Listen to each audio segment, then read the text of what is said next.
Good afternoon and welcome to Questioning Sense with me, Matt. Just briefly, a quick introduction to us. Questioning Sense are a couple of pals that have spent a lot of time in their adult life trying to smell good. And what we wanted to do was set up a channel where we could show you some of our successes and some of our failures. In my case, some real catastrophic failures actually. Basically, we're really mad keen frag heads, and like everybody, we get involved in blind weighing.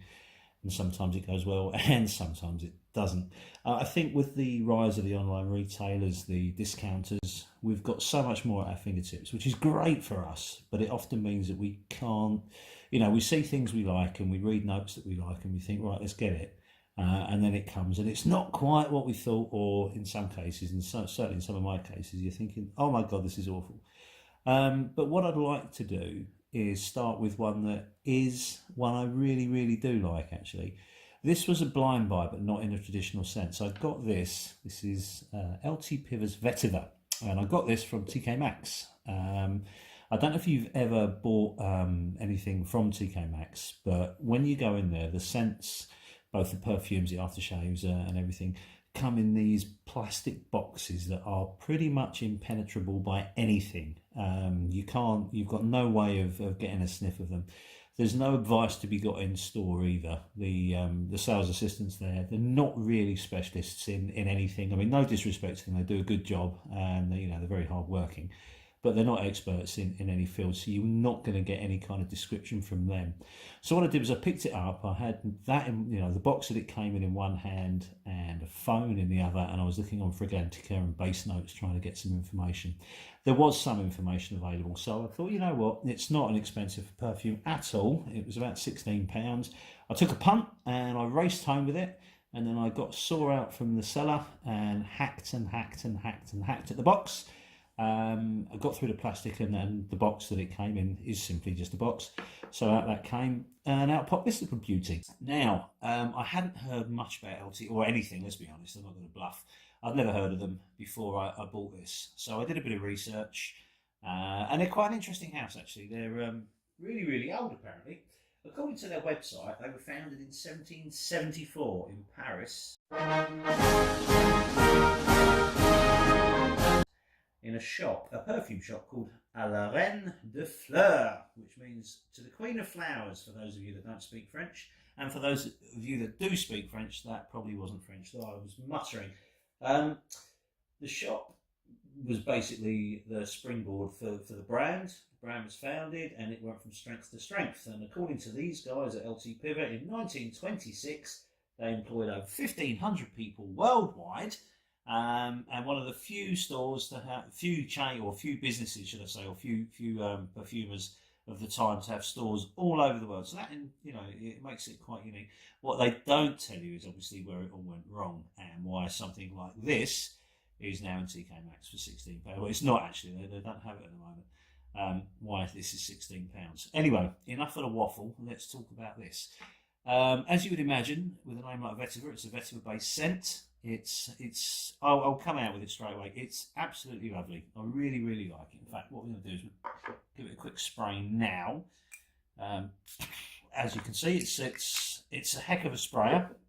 It really works well. It's a beautiful bottle actually. I mean, it looks really classic. I suppose it is. This isn't particularly old though. I think this came out in the 90s maybe. Let me have a look. Yeah, launched in 91, so it's not one of the old ones from the house. I do have another LT Piver, which I bought on the strength of this one, called Coeur, which is a honeyed leather affair, which is lovely actually. We're going to do another review on that one too. But let's talk about this one. The notes are quite interesting. They're opening, the notes basically are lemon, orange, bergamot, apple, pepper and tarragon. At the heart we have lavender and jasmine, and then at the base vetiver, cedarwood, sandalwood and musk. Now what you notice when you spray this straight away is you get a real sharp, crisp apple. It's like a Granny Smith that's just been crunched, so all the juices are flying out. Really refreshing, really zingy. That ties together with the lemon and the bergamot and the pepper and the tarragon to make a really great opening. Really projects well as well when you first spray it. The orange in it is quite interesting. It's not like Terre de Hermes. It's not got that dirty orange thing. The orange basically is there to just give a little bit of sweetness. I think that's all it does, is it sweetens up the opening. Otherwise, I think with all the sort of bitter citruses there, it wouldn't have any sweetness at all. So you get this zingy, sweet, fresh opening.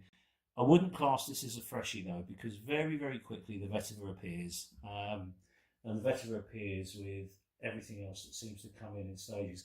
What does also appear, which I wasn't quite expecting, is a smokiness, which makes it a very smoky, earthy kind of what's the word I'm looking for? Mature, maybe. It's very distinguished. It's an easy scent to live with. So it has two distinct stages. You have a very bright and a very fresh opening. Then the other notes kind of catch up and make it this kind of very distinguished cologne. And it does have very much an old school cologne vibe about it, which I personally really, really like. I'm sure some people might not be so keen.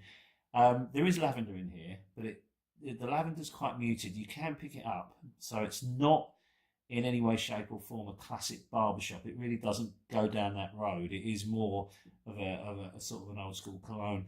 Now, it's going to sound quite contradictory, but an old school cologne that doesn't smell old is what this is. Now, that I know sounds quite bonkers, but genuinely, it really doesn't. It's got a lovely vibe to it. I really, really like this. I mean, this is a 100ml bottle, and I've got through quite a lot of it. Generally, I wear quite heavy scents. I'm more of a kind of an oud rose combo type person. But this is one of one of the few freshies that contradicting myself again.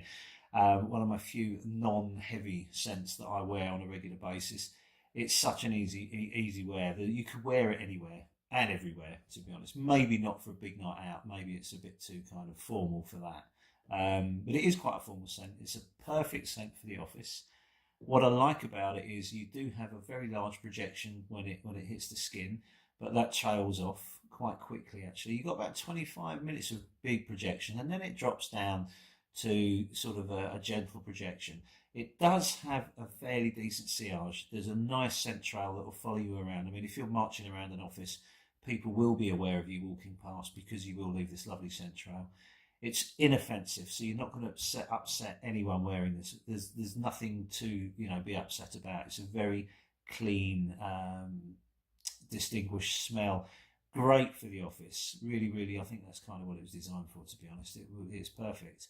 What I will say is lifespan. You've got it with you for the. I mean, if you're working a 9 to 5, you will have this with you for most of the day. When you're on your way home, you'll be saying goodbye to it. But like most, if you're going out straight after work, then you'll just top up. Or if you're going home, you'll be showering and probably putting on a different scent anyway. So I think it's well worth it. In terms of cost, I paid I think £16 for it. So that was a real bargain as far as I'm concerned. It is online at other places for around the £50-60 mark. Whether it's worth that, I'm not entirely sure. If I knocked it over and smashed it tomorrow, would I rush out and pay £60 for it? Probably not. Saying that, I'm a bit of a sucker and I would probably miss it, so it could happen. I'd like to think I'll be sensible and say no, but I probably would, to be honest. I do really, really like it.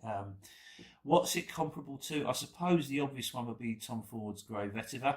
They're not at all. I mean, they're both vetiver-based scents, so there is some similarity there, I suppose. Tom Ford's one is slightly sweeter, I think, and obviously a lot more expensive. So I would always opt for this. In terms purely of smell, I prefer this to Grey Vetiver. Grey Vetiver is an aftershave or scent I've had a few samples of, but I've never really felt strongly enough about it to pull the trigger on it, buy a full bottle. I'm just not that fussed by it. Especially when I found this, I thought there was absolutely no point because I don't use vetiver-based scents very, very often, and one is more than enough. Nothing against the Tom Ford one. I think it's a very nice scent. I just actually prefer this one, to be honest. In terms of who can wear this, anyone. I'm a big believer that anyone can wear anything as long as you're comfortable wearing it and you're confident wearing it. Then you're wearing it. Only you can make that decision. I think it's a good scent, and I think it's probably because of that old school cologne vibe, probably more suited for someone who's a little bit more mature. But if you're young and you're confident and you want to wear it, then wear it. You'll smell great. No one will be objecting to you for your smell anyway, because you will smell really, really good. It does lean masculine. There's no doubt about that. But if you're a confident lady or a confident woman and you want to wear it. You know, I wear some of my wife's scents. My wife certainly wears quite a lot of mine. So again, I don't like pigeonholes and I don't like boxes, and people can wear whatever they want. I think it's great, and I think everything. I don't know. I think there's something more interesting about anybody wearing anything. It just makes the whole thing a bit more of a melting pot, which is certainly something I prefer. So, is it blind buy worthy? If you like vetiver, yes. If you're buying this thinking that you're going to get something that's a complete clone of a Tom Ford, then you're mistaken. You're not going to get that. You're going to get something that's quite unique, I think.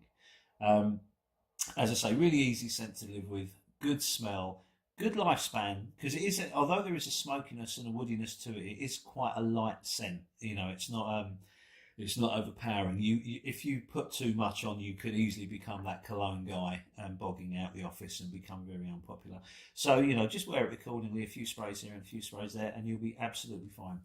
In terms of presentation, it comes in a yellow box, which is, you know, whatever. It's a box. I don't really care about. But there's a few. I don't know. I've got a couple of scents that I really do like the boxes, but generally it's just a box to me. I'm not really that fussed. The bottle itself is beautiful. I think it's lovely. It's a really nice detail on it. It's got a lovely cap. Spray is excellent. Really, really good value for 16 quid is what as I say, I paid 16 quid for it, and I think that's one of the best £16 I've spent on any kind of scent. So, you know, I would say wear it wherever you want, and if you are umming and ahhing about it, just buy it. Well, listen, thank you very much for your time. I really appreciate it. I will be doing a review very soon on the other one of these I've got, which is, as I said earlier, which is called Quer. Really, really nice scent. I'll get another video up of that as soon as we can. As I say, what we're trying to do is, you know, review some of the scents that we own and we like, and review some of the scents that we own and we don't like, to, you know, help you in your fragrance journey, as it were. So listen, thanks very much, and stay tuned and keep your eyes out for some more videos. Please like, subscribe, comment. If you've got any questions about this, please ask, and we'll be more than happy to come back to you as soon as we can. So thank you very much for your time. Cheers. Bye-bye.